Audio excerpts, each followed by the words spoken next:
نحمد و نصلی علی رسول الکریم۔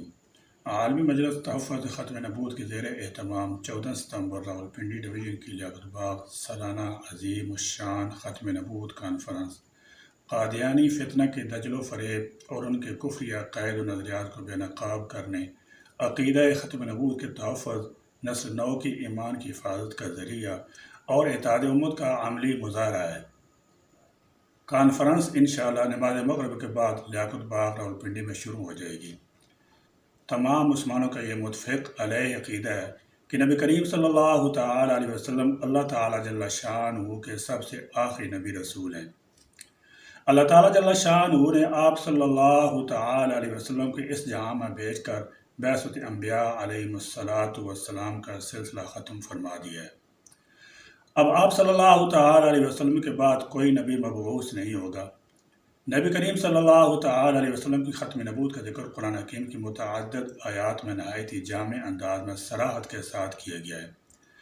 اللہ تعالیٰ جل شانہ فرماتے ہیں: ما کان محمد ابا احد من رجالکم ولکن رسول اللہ وخاتم النبیین وکان اللہ بکل شیء علیما۔ محمد تمہارے مردوں میں سے کسی کے باپ نہیں ہیں، لیکن وہ اللہ تعالیٰ کے رسول ہیں اور سب انبیاء علیہم السلام کے آخر میں سلسلہ نبوت ختم کرنے والے ہیں، اور اللہ ہر چیز کا خوب علم رکھنے والا ہے۔ اس آیت کریمہ میں اللہ تعالیٰ جل شانہ نے نبی کریم صلی اللہ تعالیٰ علیہ وسلم خاتم النبیین کہہ کر یہ اعلان فرما دیا ہے کہ آپ صلی اللہ تعالیٰ علیہ وسلم ہی آخری نبی ہیں، اور اب قیامت تک کسی کو نہ منصب نبوت پر فائد کیا جائے گا اور نہ ہی منصب رسالت پر۔ خود نبی کریم صلی اللہ تعالیٰ علیہ وسلم نے اپنی متعدد اور متواتر احادیث میں خاتم النبیین کا یہی معنی متعین فرمایا ہے۔ آپ صلی اللہ تعالیٰ علیہ وسلم نے اپنی زبان حق کے ترجمان سے اپنی ختم نبوت کا واضح الفاظ میں اعلان فرمایا: ان الرسالۃ والنبوۃ قد انقطعت فلا رسول بعدی ولا نبی۔ اب نبوت اور رسالت کا انقطاع عمل میں آ چکا ہے، لہذا میرے بعد نہ کوئی رسول آئے گا اور نہ کوئی نبی۔ اس حدیث پاک سے ثابت ہو گیا کہ آپ صلی اللہ تعالیٰ علیہ وسلم کے بعد جو کوئی بھی نبوت کا دعویٰ کرے گا وہ جھوٹا، ملعون اور ابلیس کے ناپاک عزائم کا ترجمان ہوگا۔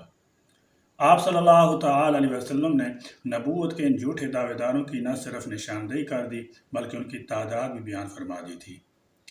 سیدنا ثوبان رضی اللہ تعالیٰ عنہ سے روایت ہے کہ نبی کریم صلی اللہ تعالیٰ علیہ وسلم نے فرمایا: انہ سیکون فی امتی 30 کذابون کلہم یزعم انہ نبی وانا خاتم النبیین لا نبی بعدی۔ میری امت میں 30 اشخاص کذاب ہوں گے، ان میں سے ہر ایک کذاب کو گمان ہوگا کہ وہ نبی ہے، حالانکہ میں خاتم النبیین ہوں اور میرے بعد کوئی نبی نہیں آئے گا۔ اب اگر کوئی شخص نبی کریم صلی اللہ تعالیٰ علیہ وسلم کے بعد نبوت یا رسالت کا دعویٰ کرے، خواہ کسی معنی میں ہو، وہ کافر، کاذب، مرتد اور خارج از اسلام ہے۔ نیز جو شخص اس کے کفر ارتداد میں شک کرے یا اسے مومن، مجتہد یا مجدد وغیرہ مانے، وہ بھی کافر اور مرتد اور جہنمی ہے۔ تحفظ ختم نبوت کا کام شفاعت محمدی صلی اللہ تعالیٰ علیہ وسلم کے حصول کا بہترین ذریعہ ہے۔ قادیانی کو شیطان سے زیادہ لعین سمجھنا جزو ایمان ہے، اور اس فتنہ کا استحصال جہاد بالسیف سے کم نہیں ہے۔ فتنہ قادیانیت کے خلاف کام اللہ تعالیٰ جل شانہ کی رضامندی اور نبی کریم صلی اللہ تعالیٰ علیہ وسلم کی توجہات کو اپنی طرف متوجہ کرنے کا بہترین وسیلہ ہے۔ خوشبخت اور سعادت مند انسانوں کو قدرت ان کاموں کے لیے قبول فرماتی ہے۔ اگر آپ روز محشر حضور اکرم صلی اللہ تعالیٰ علیہ وسلم شفاعت حاصل کرنا چاہتے ہیں تو تحفظ ختم نبوت کے اعلیٰ ترین کام میں شریک ہوں۔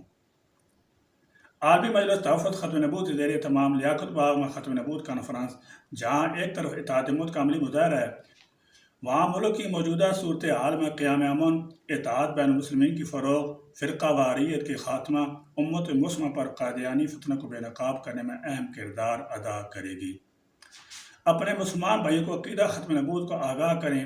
یہ آپ کا دینی فریضہ ہے کہ 14 ستمبر 2023 بروز جمعرات کو اس عظیم الشان ختم نبوت کانفرنس میں شرکت یقینی بنائیں۔ مسلمان عقیدہ ختم نبوت کے تحفظ کے لیے اس کانفرنس میں بھرپور شرکت کر کے عشق رسول صلی اللہ تعالیٰ علیہ وسلم کا عملی ثبوت دیں۔ اللہ رب العزت ہماری ان عقید محنتوں کو اخلاص کی دولت سے مالا مال فرما کر اپنی رضا کا سبب بنائیں۔ آمین یا رب العالمین۔ وآخر دعوانا الحمدللہ رب العالمین۔